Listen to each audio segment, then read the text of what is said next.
Ikiwa leo ni Julai 21 mwaka 2026, ikiwa pia ni mwendelezo wa shauri la kikatiba namba 73/2026 lililofunguliwa na mawakili Kula William Maduhu, Nation Kug na Paul Kisabo dhidi ya Kamishna Jenerali wa Jeshi la Magereza na wenzake limeendelea leo Jumanne Julai 21 mwaka 2026 katika Mahakama Kuu ya Tanzania Masjala Nduga, Dar es Salaam, mbele ya jopo la majaji watatu wakiongozwa na Jaji Amir Mruma.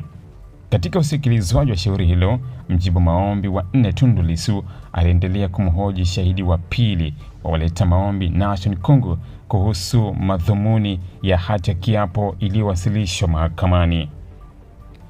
Lissu alimuuliza shahidi kuhusu majina ya baadhi ya viongozi wa Chadema yaliyotajwa kwenye hati ya kiapo na iwapo uongozi wa chama hicho ni kosa la jinai.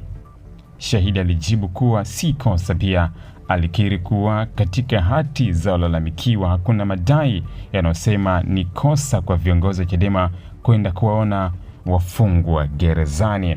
Shahidi Nation pia alithibitisha kuwa maafisa gereza la Ukonga waliwaelekeza mawakili kuwa wanapomwona Lissu hawapaswi kujadili masuala ya siasa au Chadema, pamoja na kwamba kesi ya uhaini inamkabili na mhusu yeye akiwa mwenyekiti wa Chadema. Aidha, alikubaliana kwa mawasiliano kati ya Lissu na mawakili wake yaliingiliwa na maafisa wa magereza licha mahakama ya Kisutu kuwahi kuagiza vitendo hivyo vikomeshwe. Alipoulizwa kama maafisa wa magereza wako juu ya sheria, shahidi alijibu kuwa hawapo na wanapaswa kuifuata sheria.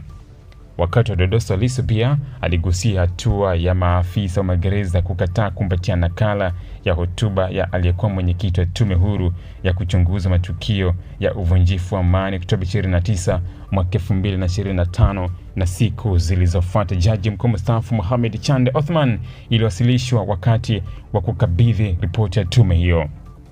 Lissu alisema aliwaagiza mawakili wake wampelekee nakala hiyo ili kuitumia katika maandalizi ya utetezi wake kwenye kesi ya uhaini, kufuatia maombi ya upande wa jamhuri ya kuongeza shahidi ambaye ushahidi wake unaweza kumhusisha na matukio hayo. Alisema licha ya vurugu hizo kutokea akiwa gerezani kwa takriban miezi 6, bado ana haki ya kujiandaa na utetezi wake, lakini maafisa wa magereza waliwazuia mawakili wake kuifikisha nyaraka hiyo.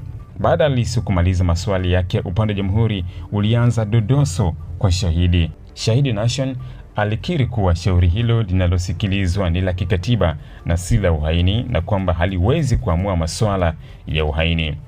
Pia alieleza kuwa kanuni hazijaainisha umbali wa mawasiliano kati ya wakili na mteja, huku akisema kuwa haki ya mawasiliano ya faragha haipaswi kuathiriwa hata kama mazungumzo yanafanyika ndani ya ofisi ya gereza. Majira saa 6 kamili mchana, shahidi watatu waleta maombi wakili Emmanuel Kisabo alianza kutoa ushahidi baada ya kuapa kwa kutumia Biblia. Alieleza mahakama kuwa ni mmoja wa mawakili wanaomsaidia Lissu na kwamba amekuwa akimtembelea mara kwa mara gerezani kumpelekea fedha za chakula na mahitaji mengine, licha kuwepo kwa madai kutoka kwa mkuu wa gereza kwamba hakuwa miongoni mwa wakili waliotajwa awali. Kisabo pia aliambia mahakama kuwa baada ya baadhi ya mawakili kuondolewa kwenye orodha ya wanaoruhusiwa kumwona Lissu, yeye aliendelea kuruhusiwa kumwona hadi hivi sasa. Hata hivyo, alisema licha mabadiliko hayo, wakili Kula William Maduhu yeye aliendelea kuzuiwa kumwona mteja wake katika gereza la Ukonga. Katika shauri hilo, waleta maombi ambao ni mawakili wa Tundu Lissu wanaiomba mahakama itamke kuwa vitendo vya kuzuiwa kuwasiliana kwa faragha na mteja wao, kupekuliwa na kuwekewa vikwazo wanapomtembelea gereza la Ukonga vinakiuka katiba, sheria na kanuni zinazosimamia haki ya wakili kutoa huduma za kisheria kwa mteja wake. Shauri hilo limeahirishwa hadi kesho kuendelea na maswali ya dodoso kwa upande wa mkuu wa gereza la Ukonga. Global TV, kimbilio la wasio na sauti. Tupigie sasa.